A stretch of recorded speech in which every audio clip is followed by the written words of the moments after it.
Hello, good afternoon.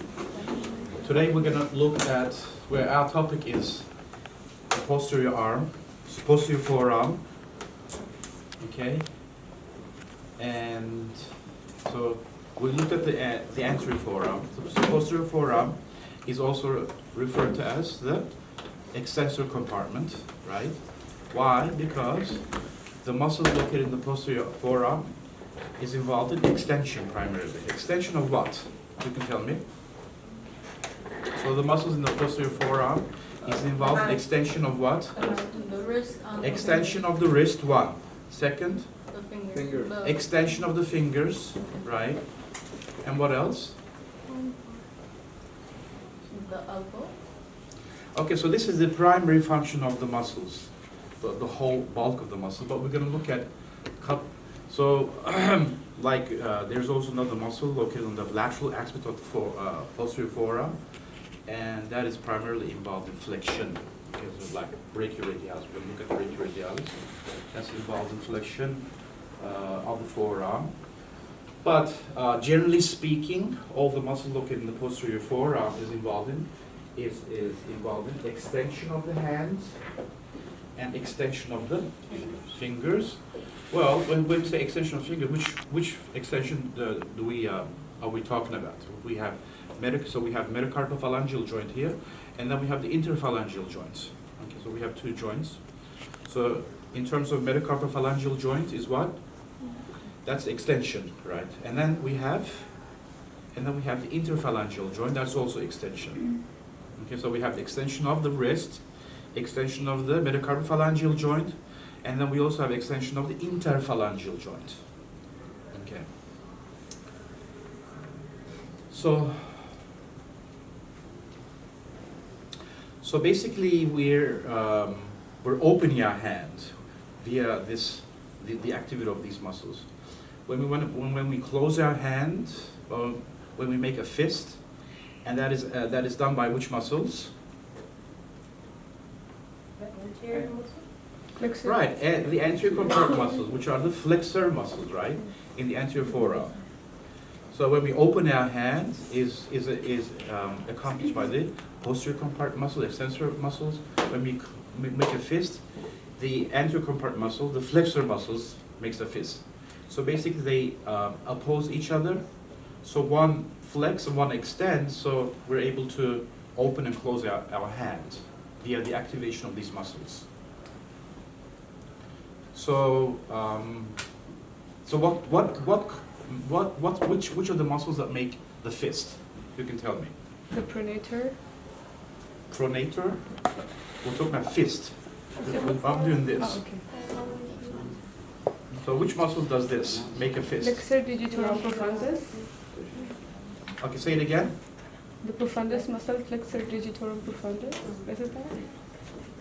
Okay, she said flexor digitorum profundus. Is that correct?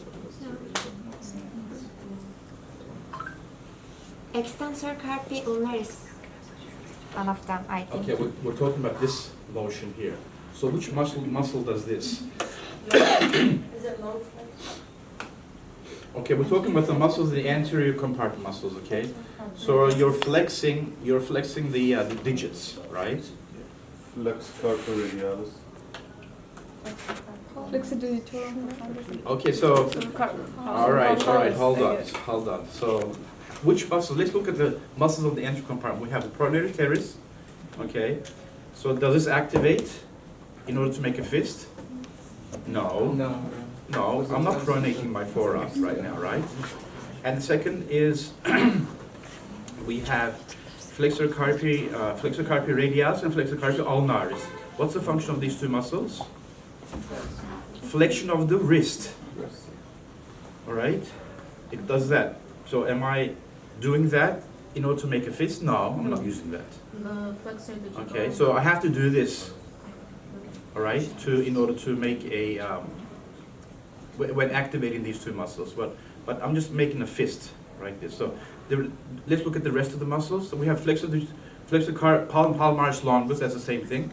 Let's go to the intermediate muscle. Intermediate muscle is what? In the anterior compartment. Flexor.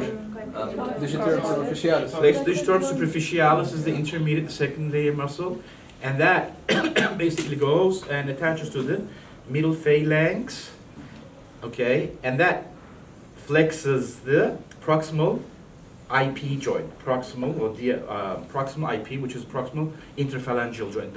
It does this, and now you have to flex your distal interphalangeal joint, which is done by Flexor digitorum right, profundus. flexor digitorum profundus. So primarily the fist is accomplished by these two muscles, flexor digitorum superficialis and flexor digitorum profundus. Okay, all right. And also, when you do this fist, okay, so when you do this, you don't do this actually. You also slightly extend your hand when you do fist. So when you do fist, you also extend the hand. And that extension is done by a couple of muscles here. Who can tell me those muscles? So these are extending the hand muscles. So we have 3 muscles that extends the hand. So we're going to go over them, just like I just want to, see if you know it offhand or not. So we have 3 muscles: extensor carpi radialis longus and brevis, and extensor carpi ulnars. We have 3 muscles. They extend the hand. So the reason why I'm talking about this is that these 3 muscles are also involved in making a fist. So this fist is like flexion of fingers, correct, but you also slightly extend the hand, if you can see it. I slightly extend my hand, okay? So that's why 3 extensor muscles and 2 flexor muscles involved in making a good fist. Okay, so we got that. So the forearm muscles are innervated by which nerve? Radial nerve, okay. Is that correct? I don't think so. No. The forearm extensors are innervated by which nerve? Radial. The forearm extensors are innervated by which nerve? Radial. Radial, come on. I just want to confuse you, and you are getting confused. You have to say, look, it's radial, okay? All right, it's radial nerve. But we're going to divide the radial nerve like some of the branches are going to come up from the trunk of the radial, and some of the muscles is going to be innervated by the deep branch. So basically, radial. So we're going to look at it a bit later. It goes through the supinator, right? It goes through the supinator and divides into 2 branches. One superficial branch and deep branch. Superficial branch becomes what? Is it sensory or motor? The superficial branch is sensory. The deep branch dives deep through the supinator, and it becomes a deep branch. It's also referred to as what? The deep branch of radial nerve. It's also called what? Right, is it anterior or posterior? Posterior interosseous nerve, okay? So posterior interosseous nerve is what? Radial. It's radial nerve, it's part of radial, okay, it's a deep branch of radial. And we also have do we have an anterior interosseous nerve too? Yes. Median nerve. Yes or no? Yes. Anterior interosseous nerve. Yes. Yes, we have. Yes, we do have an anterior interosseous nerve, and that's a branch of from where? Median nerve. Median nerve, right. So median nerve gives off a deep branch, that is called the anterior interosseous nerve. Radial nerve gives off a deep branch, and that's called the posterior interosseous nerve. Why do we call that name? Because it passes through the interosseous membrane. It doesn't pass through. I mean, it passes like behind and up. In front, In right. front. So we have the interosseous membrane between the radius and ulnar. Okay, so in front of that interosseous membrane, we have the anterior interosseous nerve. Behind that membrane is the posterior interosseous nerve.